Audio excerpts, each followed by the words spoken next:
Bem-vindo ao único canal no YouTube que tem a Bíblia comentada versículo a versículo, trabalho exclusivo, inédito, que você só vai encontrar aqui com a gente, tá certo? Então, muito bem-vindo, que bom ter você aqui comigo para a gente comentar a respeito das Escrituras Sagradas. E nesse vídeo a gente vai falar a respeito do seguinte: quem é o autor principal da Bíblia? Você sabe o que é? Então vem comigo, fica comigo até o final, não sai daí, vamos junto!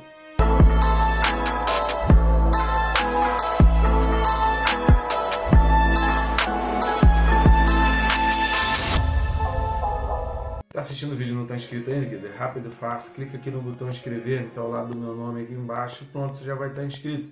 Eu sugiro também clicar no sininho e marcar a opção todas. Por quê? Porque todos os dias, de segunda a sábado, nós temos vídeos aqui às 6 horas da manhã. Então a gente já tem 11 livros da Bíblia estudados nesse vídeo, inclusive Apocalipse, que eu já fiz um destaque, coloquei aí numa playlist, e que com certeza vai ser bênção para a vida. Então isso vai fazer o teu TSD, isso vai te estimular, isso vai criar uma disciplina, criar uma rotina, que é fundamental. A rotina ela é necessária, fundamental para que você cresça, para que você se discipline, para que você se desenvolva e que para você faça isso de uma maneira mais natural. Inicialmente é muito difícil separar esse tempo, mas com o tempo você começa a fazer isso de uma maneira mais natural, tá certo? Então vamos lá, o texto desse vídeo está na carta aos Hebreus, capítulo 10, e os versículos são de 14 a 18. Hebreus 10, de 14 a 18, diz assim: porque com uma única oferta aperfeiçoou para sempre quantos estão sendo santificados. E disto nos dá testemunho também o Espírito Santo, porquanto após ter dito, esta é a aliança que farei com eles depois daqueles dias, diz o Senhor, porém no seu coração as minhas leis e sobre a sua mente as inscreverei, acrescenta, também de nenhum modo me lembrarei dos seus pecados e das suas iniquidades para sempre. Ora, onde há remissão destes, já não há oferta pelo pecado.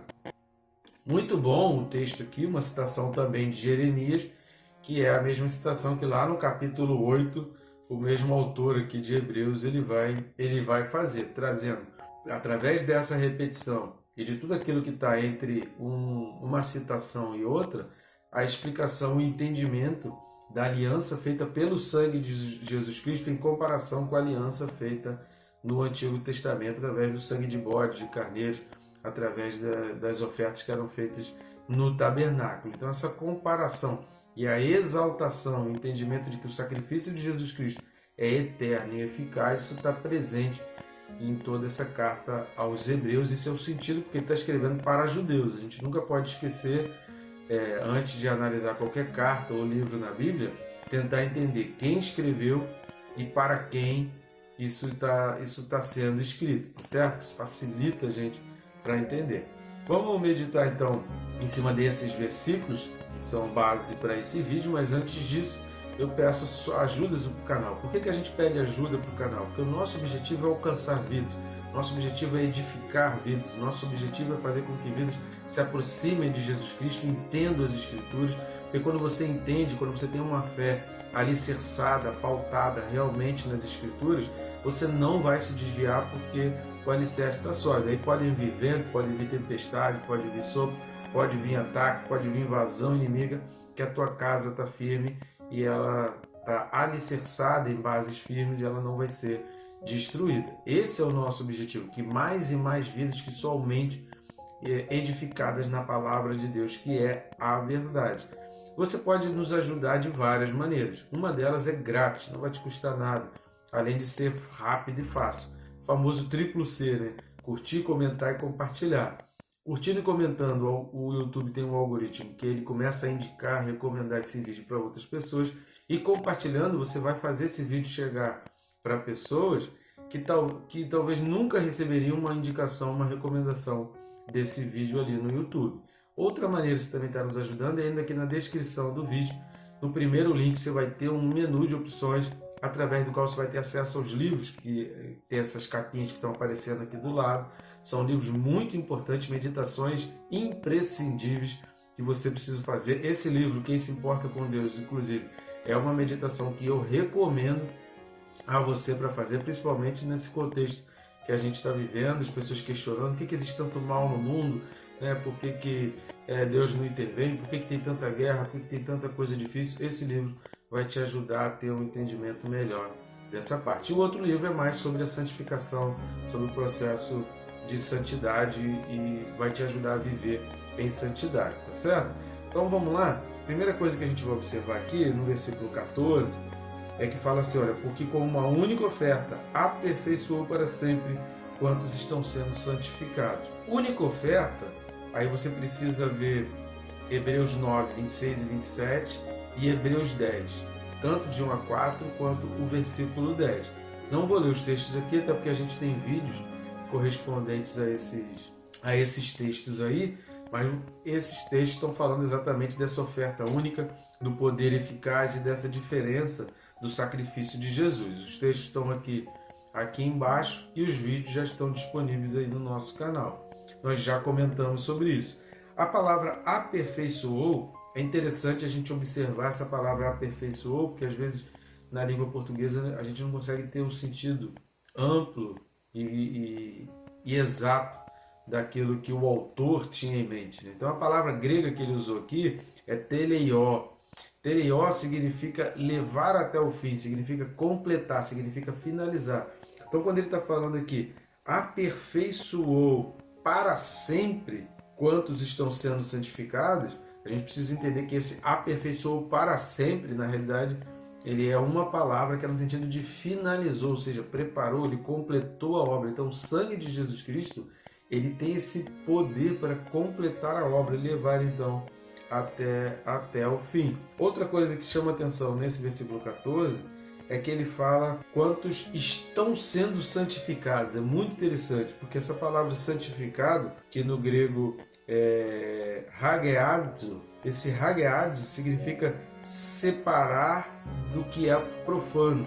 Então separar pessoas, separar coisas daquilo que é profano, daquilo que é longe do que é realmente divino e das instruções sagradas. Significa consagrar, significa entregar. Então o santificado tem esse sentido de separação, de consagrar, entregar. Lembra, no vídeo passado a gente falou sobre essa questão que existem a luz e as trevas e Deus fala, sede santos como eu sou santo. Por quê? Porque eu não tenho comunhão com as trevas, eu não tenho ela, eu não tenho ligação com as trevas, eu estou separado disso que está sendo apresentado para você, desse mundo tenebroso, desse mundo que está sob o controle do maligno. Então eu estou separado disso, eu estou distante disso. Então aproxime-se de mim. Esse é o sentido do ser de santos, porque eu também sou santo. E aí a gente consegue entender o seguinte, quando está falando estão sendo santificados, a gente consegue entender que isso é um processo, porque tem que ser até o fim, tem que perseverar. Esse é um tema constante na carta aos Hebreus, que a gente comentou muito sobre isso, principalmente nos capítulos de 1 a 4. Se você não assistiu os vídeos, já estão disponíveis aí no canal, você vai conseguir assistir. O capítulo 6 também traz muito forte essa questão, exatamente falando sobre aqueles que não perseveram, sobre aqueles que só gostam e que a gente só consegue identificar realmente os salvos é no fim, não é no início. Por isso que a Bíblia fala em outros versículos que mais importante é o fim do que o começo, porque é no fim que a gente identifica quem realmente é salvo. Eu não tenho como dizer que você é salvo, nem você tem como afirmar que eu sou salvo só porque eu estou fazendo um vídeo explicando a Bíblia. Isso não dá base para crer. A gente só vai entender isso no fim. Então é lá no fim que a salvação vai ser realmente evidenciada, confirmada ou não. Versículo 15 fala assim, e disto nos dá testemunho também o Espírito Santo. Disto que?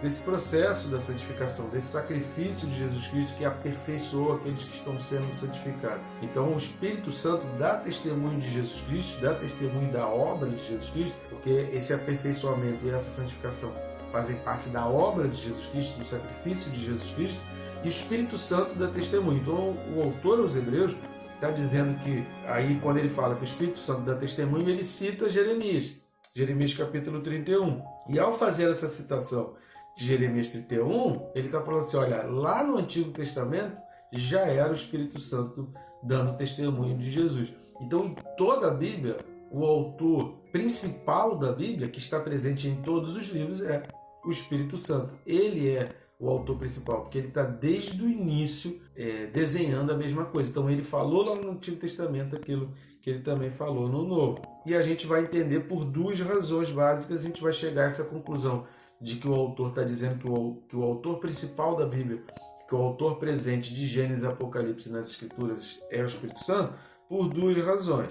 Primeiro, pela palavra também. Repare que o versículo 15 está falando, e disso nos dá testemunho também o Espírito Santo. Então essa palavra também está falando, também no Antigo Testamento, tanto no Novo quanto no Antigo, tanto lá atrás em Jeremias, quanto aqui conosco. E a segunda coisa que vai justificar é porque exatamente ele está fazendo uma citação do Antigo Testamento, ou seja, o Espírito Santo não era presente só no Novo, o Espírito Santo não coordenou, não governa as coisas só a partir de Jesus Cristo. É óbvio que ele passou a ter um novo alcance através do véu rasgado, que a gente já falou sobre isso também aí na carta aos Hebreus. Então, através do véu rasgado, tem todo esse contexto dessa universalidade, dessa amplitude do alcance do Espírito Santo de agir agora dentro de nós. Houve um pouco essa diferença entre o Antigo e o Novo, em função do véu rasgado, que foi um marco, um divisor de águas ali nessa influência, digamos assim, entre muitas aspas, do Espírito Santo sobre a vida humana, mas o Espírito Santo estava dirigindo todas as Escrituras e estava dirigindo sempre a vida. E então ele cita o Antigo Testamento, que é Jeremias 31. Vamos dar uma lida a respeito dessa questão do Espírito Santo em Atos capítulo 4, versículo 25. Atos 4, versículo 25 fala assim: que disseste por intermédio do Espírito Santo, por boca de Davi, nosso pai, teu servo, porque se enfureceram os gentios e os povos imaginaram coisas vãs. Eu não vou entrar nesse mérito da citação, né, porque o livro de Atos não é o objeto de estudo aqui, mas repare que Lucas, que é o autor do livro de Atos, ele fala que Davi foi utilizado pelo Espírito Santo e o Espírito Santo falou pela boca de Davi. Então o autor principal sempre foi o Espírito Santo. E a citação de Jeremias 31 nos remete ao fato de que a transição das alianças, ela foi prometida e anunciada por Deus antes de Jesus Cristo. Então, muito antes de que houvesse essa nova aliança, muito antes de que Jesus pudesse sequer nascer, Deus já estava prometendo, assim como a gente viu lá no livro de Deuteronômio, muito antes da existência de Davi, ou da existência de Saul, ou antes até do povo entrar na Terra Prometida, Deus já estava falando de um rei. Dessa mesma maneira, no Antigo Testamento, Deus já está falando do rei Jesus Cristo, Deus já está falando e anunciando a respeito de Jesus. Então, essa citação de Jeremias, ela nos remete para esse fato de que Deus já estava preparando e Deus já estava prometendo. E isso é muito importante para a gente entender que as promessas de Deus não falham jamais, ainda que muitos pensam ser tarde para acontecer, mas uma promessa de Deus, ela nunca deixa de se cumprir. A aliança no coração e na mente, que Jeremias vai falar nesse capítulo 31, indica mudança de desejos e vontade, ou seja, mudança de senhorio. Lembra que a gente vem falando sobre isso em vários vídeos, nos últimos vídeos? Se você não assistiu, assista, pelo menos aí uns 5 últimos vídeos. Essa mudança de senhorio das trevas para a luz, do diabo para Deus, da concupiscência da carne para a santidade, dos desejos malignos, da lascívia, da pornografia, pela palavra de Deus, pela santificação, pela evangelização. Então essa mudança de senhorio já estava presente nesse anúncio e nessa promessa de Deus através, e aí eu vou fazer como Lucas fez lá no livro de Atos, por boca de Jeremias. Então, pelas mãos de Jeremias, que escreveu esse texto. Então, Deus já estava falando a respeito dessa mudança de senhorio. Por quê?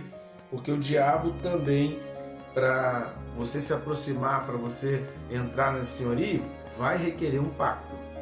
O diabo, ele também vai requerer um pacto. E esse pacto pode acontecer através de relações sexuais, esse pacto pode acontecer através do aborto, esse pacto pode acontecer através da utilização de drogas, esse pacto pode acontecer através de alianças feitas com pessoas totalmente envolvidas e demonizadas, totalmente ligadas ao demônio e ligadas às trevas. Essa aliança pode acontecer através, né, de um acordo formal de aliança. Então, o diabo também, para você seguir no senhorio dele, ele também vai requerer pactos. Não pense você que as pessoas que estão no mundo não fizeram pactos. É por isso que quando a pessoa se converte e ela quer realmente viver na luz, ela precisa quebrar os pactos. Ela precisa partir com esses pactos, ela precisa negar esses pactos. Por quê? Porque senão aquilo sempre vai estar puxando, sempre vai ter uma linha, um desejo, uma vontade puxando ela para as trevas. É a luz que precisa ser o seu guia, que precisa coordenar toda então a sua vida. E por fim, querido, para a gente terminar aqui, o versículo 18, que logo depois da citação de Jeremias, né, os versículos 16 e 17, eles são exatamente a citação de Jeremias, né, o versículo 17 é Jeremias 31, 34, então versículo 16 e 17 está falando de Jeremias capítulo 31, versículos 33 e 34, você pode dar uma lida lá se quiser no Antigo Testamento. E aí depois dessa citação vem então o versículo 18. Só que vamos ler o versículo 18 e depois a gente vai comparar com o versículo 2 desse capítulo 10 de Hebreus. Repare só, o versículo 18 diz: ora, onde há remissão destes, já não há oferta pelo pecado. O versículo 2 fala o quê? De outra sorte, não teriam cessado de ser oferecidos, porquanto os que prestam culto, tendo sido purificados uma vez por todas, não mais teriam consciência de pecados. O que a gente repara aqui? A gente repara que essa remissão de pecados, quando está falando de remover pecados, lembra que a gente falou no vídeo anterior sobre a questão de remover pecados, que no Antigo Testamento não havia, o pecado continuava dominando, as pessoas continuavam efetuando os mesmos pecados, e aí por isso essa oferta tinha que ser feita sempre, rotineiramente e continuamente. Em Jesus Cristo, a gente começa a ter um despertar da consciência. Cara, isso é fundamental. Quando você tem Jesus, quando você convive com Jesus, quando você lê as Escrituras, quando você tem uma vida dedicada diariamente com Deus, você começa a ter consciência de pecado, você começa a ter consciência, começa a ter o Espírito Santo te incomodando, você começa a ter alguém dirigindo a tua vida e apontando: cara, não faz isso, não segue por aí, eu tenho um caminho melhor para você, está faltando fé. A fé, querido, a gente não precisa de fé quando tudo está bem, a gente não precisa de fé quando a gente tem o dinheiro para pagar a conta, a gente não precisa de fé quando a gente sabe para onde a gente vai amanhã, a gente não precisa de fé para saber se aquela criança que é fruto de um estupro, que é fruto de um abuso, que é fruto do que quer que seja, vai ser bênção e pode ser tremendamente usada por Deus. A gente precisa de fé quando a gente não sabe para onde a gente vai, quando a gente não tem o recurso para pagar a conta que vence amanhã. A gente precisa de fé quando a gente não tem noção do que vai ser o nosso futuro. A gente precisa de fé quando a gente chega à conclusão de que o nosso futuro escapou às nossas mãos e a gente não tem o menor domínio. Aí a gente precisa da fé para entregar isso nas mãos de Deus e acreditar que Deus vai executar o melhor. Então, querido, fé, quando tudo está bem, isso não é fé, isso é uma convicção em base nos teus fatos. A fé, e a gente vai ver isso lá em Hebreus 11, é a certeza, você tem que ter certeza, é uma convicção, mas das coisas que você não vê.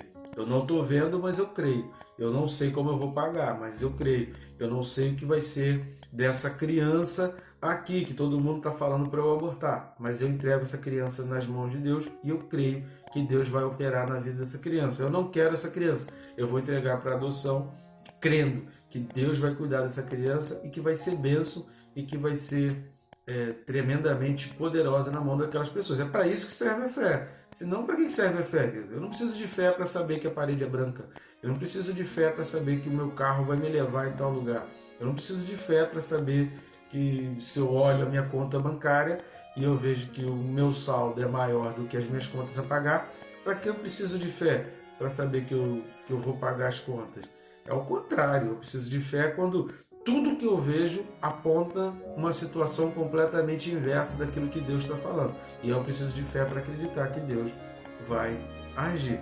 Então é isso que o autor está falando aqui. Essa mudança da consciência, essa mudança de senhorio e esse entendimento de fé, ele só vem com essa vida dedicada a Jesus, com a palavra de Deus, com a vida alicerçada na palavra de Deus, aí a gente começa a ter as convicções daquilo que a gente não está vendo, ou como Paulo fala a respeito de Abraão, lá em Romanos 5, e crendo e esperando contra toda esperança. A esperança que estava sendo apresentada, a esperança diante dos olhos, apontava um caminho completamente diferente, mas Abraão creu contra toda essa esperança visível, contra toda essa esperança apresentada diante dele. Ele creu num mundo diferente. E aí ele pôde contemplar e ele pôde viver essa vida de fé. Tá bom, gente boa? O autor principal da Bíblia é o Espírito Santo. Ele não é o autor somente da Bíblia. Ele é o autor e ele quer governar e dirigir a tua vida, porque a vontade dele é boa, perfeita e agradável. Tá bom? Que Deus te abençoe, rica e abundantemente.